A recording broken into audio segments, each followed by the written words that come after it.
Guys, this may be the ending of Ubisoft. I hope not, though. Let's talk it out. This is a cow's opinion.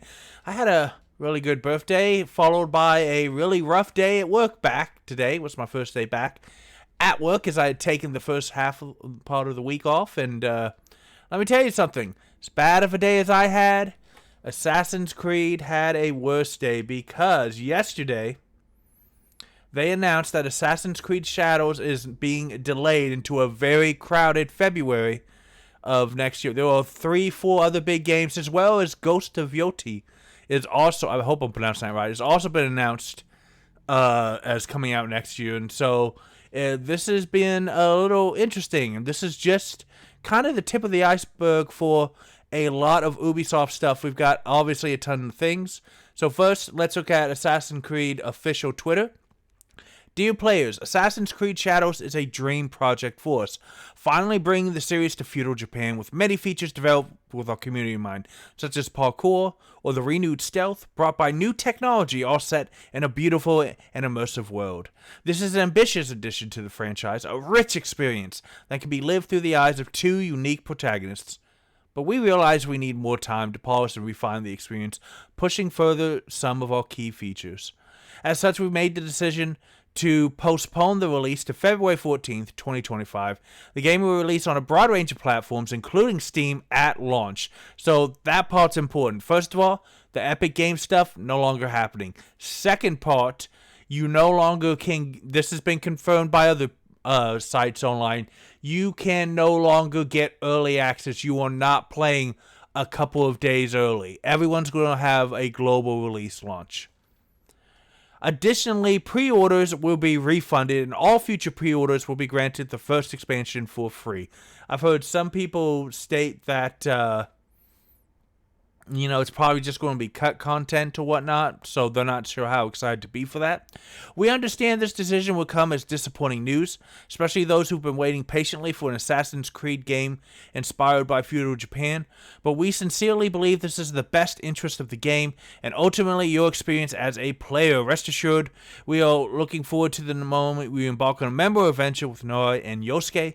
Till then, we thank you for your ongoing support, and Assassin's Creed, if you've seen, recently they pulled out of all of the Tokyo Game Show and all of the major shows, and then even more recently they canceled all press builds that were going out. When you cancel the press build, that's bad, and it almost certainly means your game has to be delayed. There's been footage going around that shows really bad graphical glitches, really bad bugs, and people were amazed that they released that, because you release the footage that shows your game in the best light. And if you're comfortable releasing buggy footage, that means what the hell is the footage that you're not releasing? So, look, this is disappointing. I have not played Assassin's Creed since the third one. The formula was getting a little old for me by then. It's a complaint a lot of people have. I know that there are a lot of people excited about Assassin's Creed. They really want to play Shadows. The rumor going around now, Ubisoft have been bragging about the pre-order numbers, but the rumor going around is that Ubisoft was maybe disappointed in the pre-order numbers. And you're probably asking, how can you do that? Well, they may have had one friend of mine on Discord had told me, no, Cal, they've got record-setting pre-orders. They've had more than ever, but you can still have more pre-orders than ever before, and the company can still consider them disappointing. They really need to sell a lot of Assassin's Creed. And we'll get into more on that as we go onward here. Because another game that recently released is Star Wars Outlaws. And they have now said, as of yesterday late evening, I was on vacation so I wasn't paying attention, that they are going to improve it after softer than expected sales. So in the update Tuesday, which was the day after this article was pronounced, thank you to Tom Ivan, Video Games Chronicles holding it down. They said they're working to get the game in shape in time for the holiday shopping season. Interesting that you would release it out of shape, but whatever. Then they've also delayed Assassin's Creed and announced plans to depart from its traditional season pass model. Ubisoft's having a lot of trouble with that. So despite solid ratings, Metacritic 76, and user scores across the first-party and Epic stores 3.9 out of 5, that reflect an immersive and authentic Star Wars universe. Star Wars Outlaws initial sales proved softer than expected, said Ubisoft. Now look, and actually I had this cool discussion with somebody on Discord too, because he's from Europe and I'm from America. 76 is not terrible. It's a C. It's a solid effort, but it's not impressive. Whereas in parts of Europe, 76 is actually more like a solid B.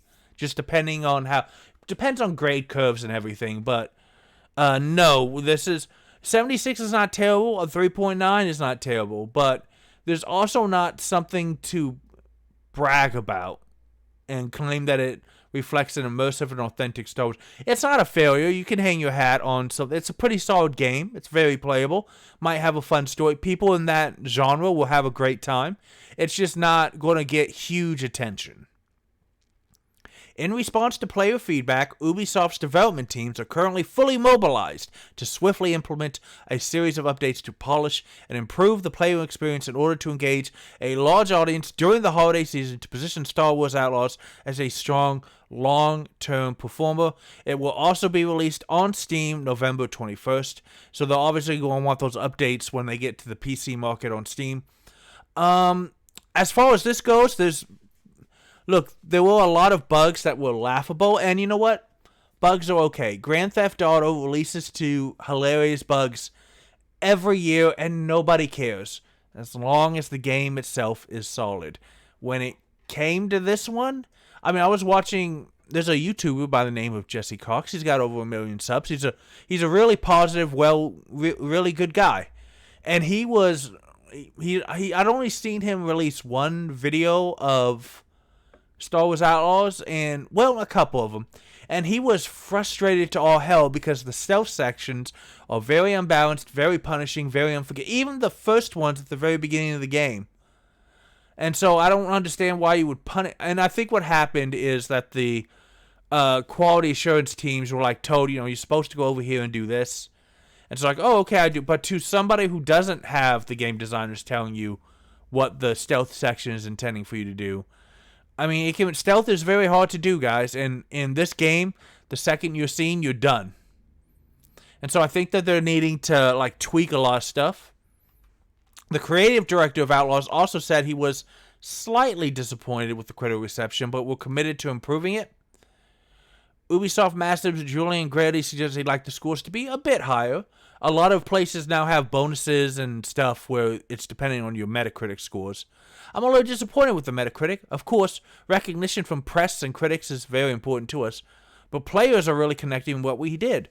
There's a level of pride, happiness, and sense of accomplishment amongst the team, and there's still more to come from the game. So yeah, look, having great press scores is fine, and there's nothing wrong with it. The problem is, why is the press giving you great scores? Are they giving you great scores because of something else? We're not going to get into culture war stuff, guys. This is a positive channel. I want to stay with the facts and go positive. But there can be a big difference between your critic scores and your player scores. And if you had to pick, you'd want much higher player scores. Because players are the ones buying the game. And there's been lots of, we've been playing and having a blast with Space Marine 2. And I can't even remember the outlet, but one outlet tried to call it worse, scored it 9 points worse than Golem, which was completely unplayable. I was going to call it the Star Wars game. The Lord of the Rings game where you play as Golem. Very unplayable, very buggy, very terrible game. And, well, you just run around shooting things. It's not that fun. It's a very simple but awesome action game in a rich universe of lore that people enjoy.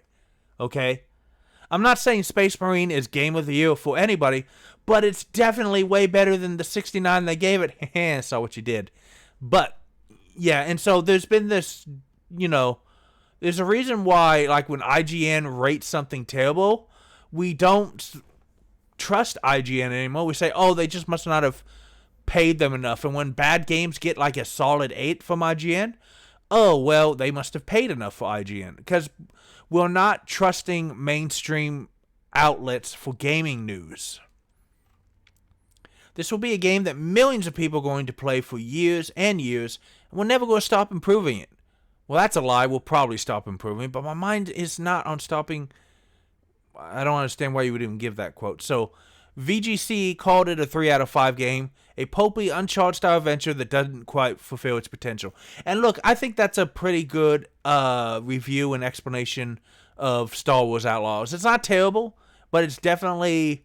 I mean, there's a lot of... Like, the stealth mechanics, that's not really outlaw. I would have expected more heists and gunfights and other stuff. Now, but there's lots of big stealth sections that are very punishing in the game. So Ubisoft is not having a great year because Outlaws launched to softer than expected. And remember, when you do something like Assassin's Creed, they own. They get to keep all the money. When you make a open world Star Wars game, you know who gets a lot of the money? You've got to pay your licensing to Star Wars. And Big Papa Mickey Mouse wants his money, guys. I don't know if you know this, but Mickey Mouse is going to want his money. Big Daddy Disney wants their money. Business Daddy Disney's going to get their money. So you know that a portion of each game sold had a fee, a licensing fee that went to Disney. So Ubisoft was probably hoping that that would drastically increase sales. But because the game's not bad, guys. The game's not great. The game's not bad. The game is very playable. But it's got a lot of issues and problems that people are having problems with. And because of that, they'll probably, even though they're selling a decent number of copies... They need to sell way more copies than on an original game like Assassin's Creed to make the same amount of money. Now, speaking of money, this is Ubisoft stock for the last year. And as we can see in the U.S. currency, the U.S. markets, it started the year, last year, it's here, and here's today. So literally 65%, 64.58 if you want to be anal about it, but 65% drop in just 1 year. 5 years. Now right here is the pandemic. And then as the games came out and the games keep disappointing or being average, we have lower. Literally over the last 5, this is the lowest over the last 5 years, guys, that it's been. It's not good. So today... I want to go to Tom Henderson here on Insider Gaming Network because Guillemot, the CEO of Ubisoft, has recently released an internal memo. We have it. They have it. Now everyone has it. But they received an internal memo from the CEO that was sent to staff before today's earning call. You can guess how that earning call went based on both the year chart and the last 5 days. You see that 20% down in the last 5 days. It was not a good earnings season for these guys, unfortunately. We're not going to read the entirety of the memo. There's points I want to touch upon, but it was including the delay, and delaying one of your 2 big games for Christmas is never good for a publicly traded video game company. And the news that Star Wars Outlaws also underperformed, also not good for your earnings. So they just issued the press release announcing our revised targets for the year. Star Wars Outlaws' initial sales were softer than expected, despite solid ratings from players that recognized the game's faithful transcription of the original trilogy's essence and richness. Okay. So yeah, Xbox 4 out of 5, 4.4 out of 5 on Epic. Those are good scores. But the 385 on PlayStation Store, the 76 on Metacritic, no. While players praise the sense of detail and the beauty of the graphics, the effectiveness of the reputation system, and enduring characters like Nyx, I think Nyx is the little animal buddy. Some also noted areas of improvement. The development teams are already hard at work, focusing on save issues, stealth mechanics, more frequent quest checkpoints, and better NPC AI. All very important if you're going to have a stealth game. I'm confident these updates will significantly improve the player experience, and the publishing teams and developers are closely collaborating to increase the engagement with the game and boost acquisition during Black. They're trying to get the game better and then convince people to give it a chance for Christmas. And look, I respect the hustle. I don't know if you can, because there's going to be 2 more months worth of games launched, but we'll see. Yeah, in today's ultra-competitive market, they expect extraordinary experiences and ultra-polished games day one. They did not deliver that. Again, not trashing. A lot of people worked really hard on the game, and nobody spends years of their life working on a game to make it average, okay? I'm not here to beat up on the developers who put their hearts and souls into the project. I think people at the top had unrealistic deadlines and a bunch of other stuff. They had story plots that people don't like, stealth gameplay people don't like, punishing AI that people don't like. They also delayed Assassin's Creed to February of next year. The game is already playable and of high quality and has all the features the team want to integrate. But the unusual decision in such an advanced stage is motivated by a desire to offer an optimal experience from launch on all platforms and various PC configurations, and to remove the small frictions we typically use to address post-launch. So basically, because of what happened with Outlaws, they realized we can't just we can't say we'll fix it later with Assassin's Creed. We can't have both of these games do this. And honestly, game developers should never go, well, we'll fix it later. If it's a bug or a really terrible thing, you should delay. This is the right thing to do. I don't know how much improvement they're going to get on Assassin's Creed between now and then, but we'll see. Additionally, as a result of listening to player feedback on other topics, on new releases, starting with Shadows, is going to be available on Steam on launch, in addition to being available on first parties, Epic's, and Ubisoft stores. They are also rethinking their Season Pass model. Season Passes are very great for developers, not great for gamers. You print money, and they suck, but look, I'm not going to tell you if there's a game that I don't love and have a lot of fun of. I don't care if I'm getting fleeced, I'm buying the Season Pass. I am the problem. The cow is the problem, guys. For Shadows, all players will have access to the game at the same time. Again, you cannot buy in early. And if you pre-ordered the game, you get the first expansion for free. I guess we'll just go and read the whole thing. It's very interesting. Beyond the most important short-term actions that I've outlined above, the company's top management will focus on accelerating improvement of production, communication, and publishing practices and processes in close collaboration with all these teams, with the objective to put players at the heart of all our decisions. We will regularly update you on the progress we're making. Here is the big part that I was amazed at. And again, this is a neutral channel. I'll give you my opinion, but I'm not pushing any narratives. Lastly, I'd like to address the recent polarized coverage around our creative choices. We are an entertainment company. As such, our objective is not to endorse any specific agenda. Our mission has always been to entertain players and enrich their lives with original and memorable experiences that resonate with a global audience. Wow. So we all know that Star Wars Outlaws had a lot of people saying that they put They put photos of both the in-game heroine that you play as well as the actress model that they used, and they made her really ugly. I don't know if I agree with that, but it didn't look super close, so I don't know if they just used the model as a base. They also a lot of people claimed on Assassin's Creed, you finally got to be an assassin in Japan, and you play as a female ninja, which is a Kunoichi. They were real. But you also play as the only black guy who ever was. And records are weird with Yosuke from... some people claim it was a samurai. Others say, no, he was a retainer for Nobunaga. But the guy did not... In real life, Yosuke did not have a very happy ending. I'll be interested to see if they keep that for Assassin's Creed Shadows.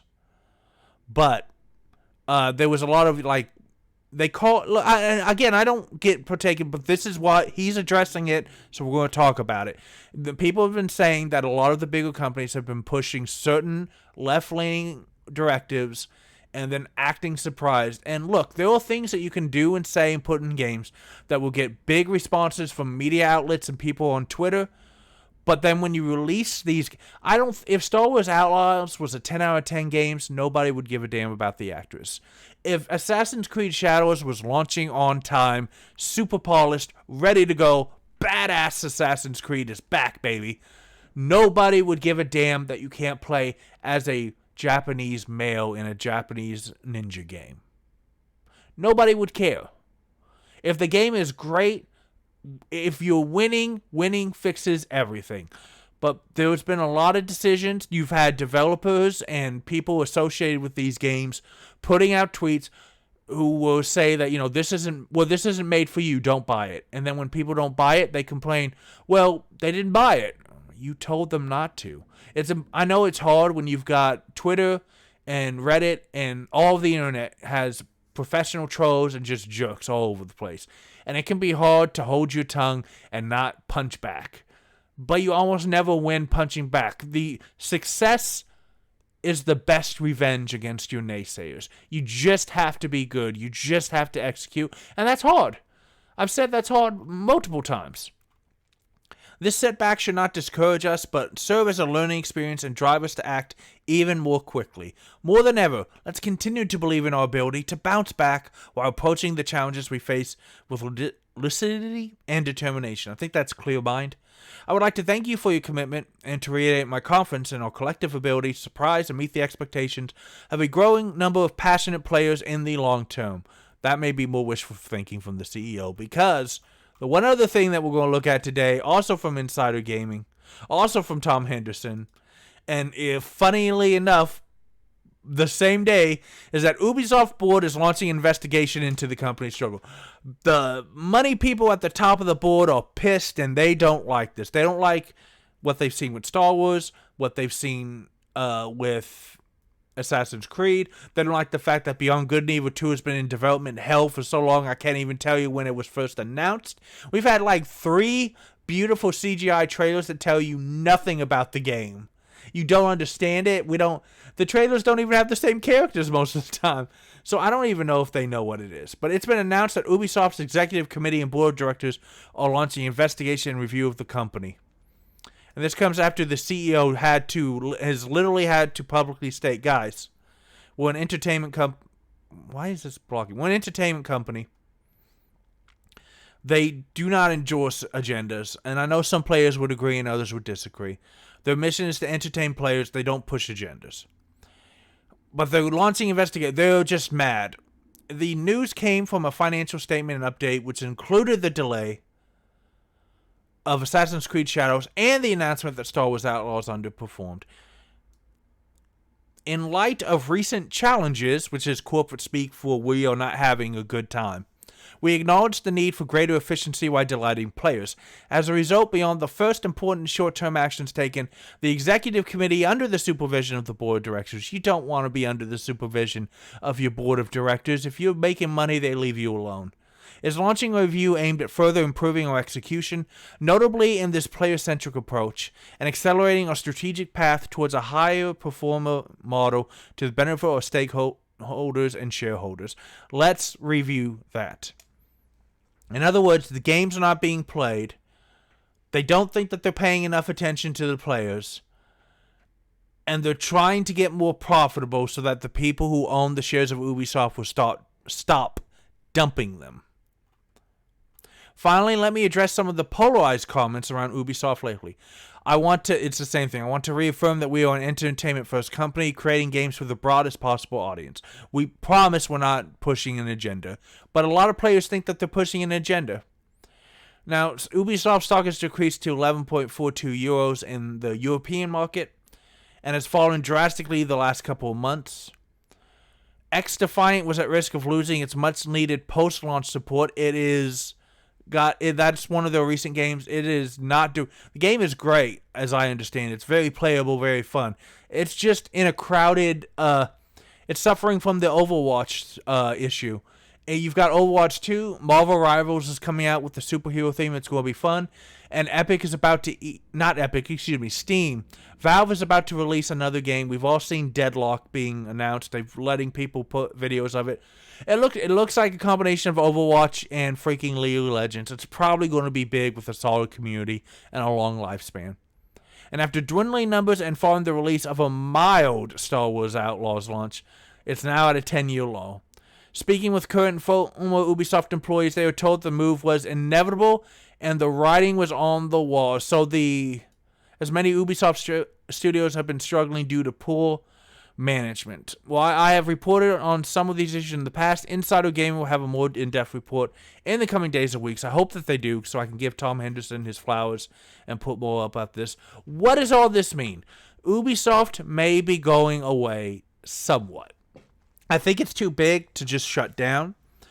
But there's other articles and stuff that we're not going over right now where There's a like an investment firm that owns less than 1% of the company, but they've already said, look, I've got 10% of the stakeholders, so 10% of the shares would vote with me today to sell the company to somebody else. They're tired of this. They don't want it on their books anymore.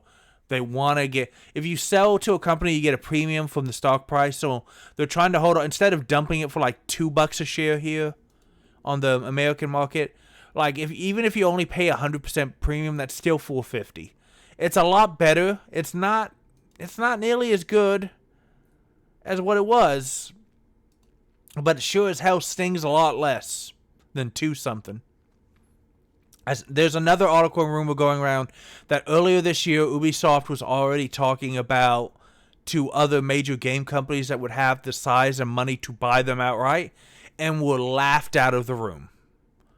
Give me a second, I'll see if I can find it. So I can only find these articles from earlier last year, but I tend to believe them because of how bad Ubisoft's been getting, guys. And so, yeah, they were laughed out of the room last year when they tried, and things have only gotten worse. The French company's going through one of the worst moments in history. Did not get any better. Nobody wanted to buy Ubisoft. It was speculated whether has already approached similar companies in the business through an acquisition or merger, but most have laughed at them. Because potential buyers simply are not interested in what the company could offer, what the cost, or because the value of the managers placed on the company was absurd. This was last year. It's been a year and a half. They've dropped even more. So if you don't know, unions in Europe are really the unions are great. European unions have a lot more protection. So if you're an American company, which I think really Japanese and American companies are the ones that would be most likely to buy them. And I'm not saying unions are bad. I'm saying American and Japanese companies usually don't like working with European unions because of the additional regulation and protections that they get, even if they feel like they're being wronged.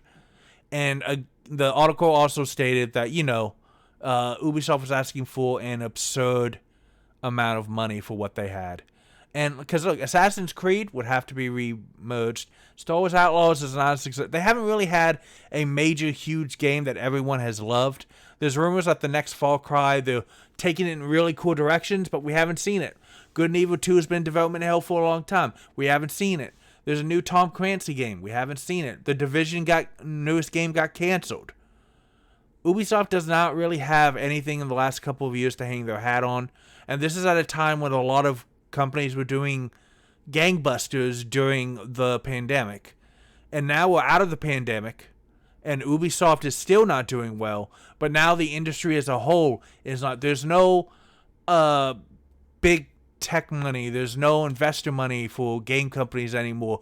They were over-acquired when everyone had to stay home, and nobody planned for, okay, well, we could all go outside. The industry will still grow, but it's not going to grow at the level it had been. Nobody thought that through because, like, yeah, I guess they wanted all inside for a decade. I don't know, but here's the cow's opinion.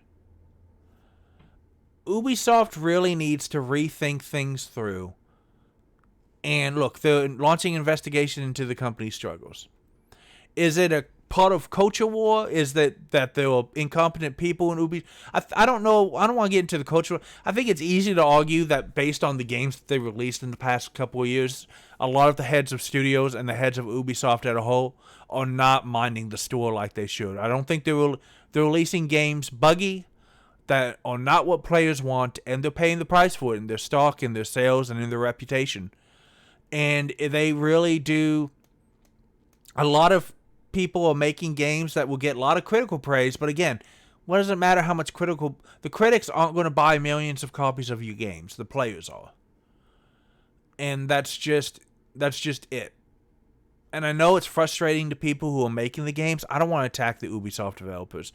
This is definitely a strategy over the last few years. Call it what you will.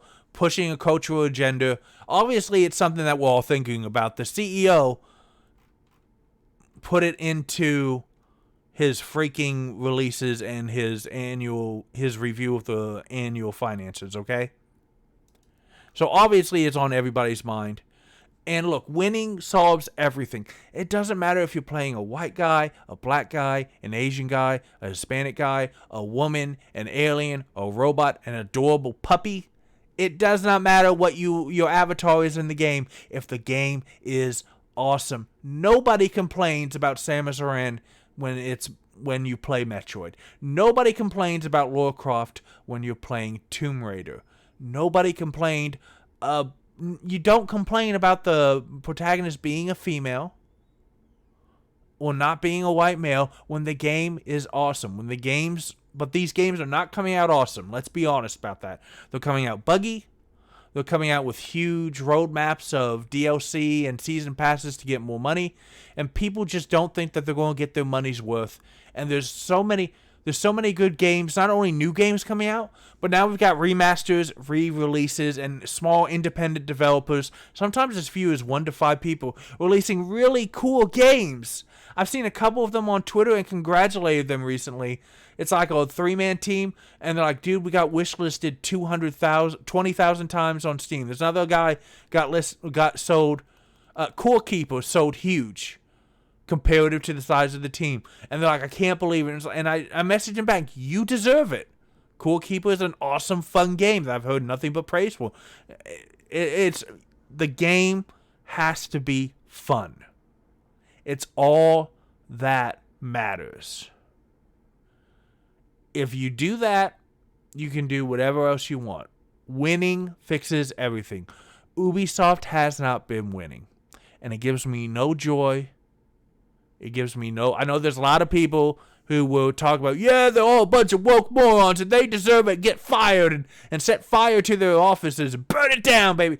It gives me no joy to see developers, especially over the last 12 months, how many people have lost their jobs because of decisions at the top. Most of Ubisoft stuff are because the people at the top set the agendas, set the pacing, set the prices, set everything. And it's blowing up in their faces. And Ubisoft has been mismanaged for years because it's happening for a period of years across a lot of different games. Can they save the company, or is it going to just get bought by some hedge fund, investment firm, or sold off in pieces? I don't know. I think Ubisoft will be smaller because I think, unfortunately, a headcount reduction is the only thing a company like this knows to do when they keep having this many struggles.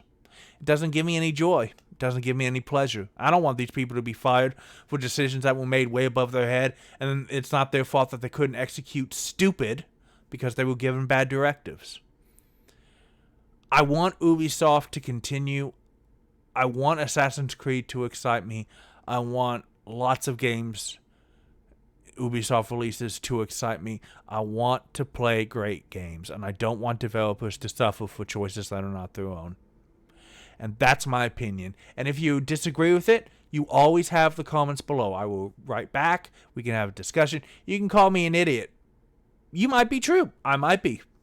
But what we can't argue is that Ubisoft, this is not a couple of people on YouTube or Twitter anymore that just hate them for whatever. These are years worth of declining stock, poor reception, bad publicity, bad PR, bad game sales, delay of games. All that matters is that the game is fun and playable and good. Winning fixes everything. And that's my opinion on this one. Guys, let me know down in the comments below what you liked, what you didn't like about this, what your opinion is on Ubisoft.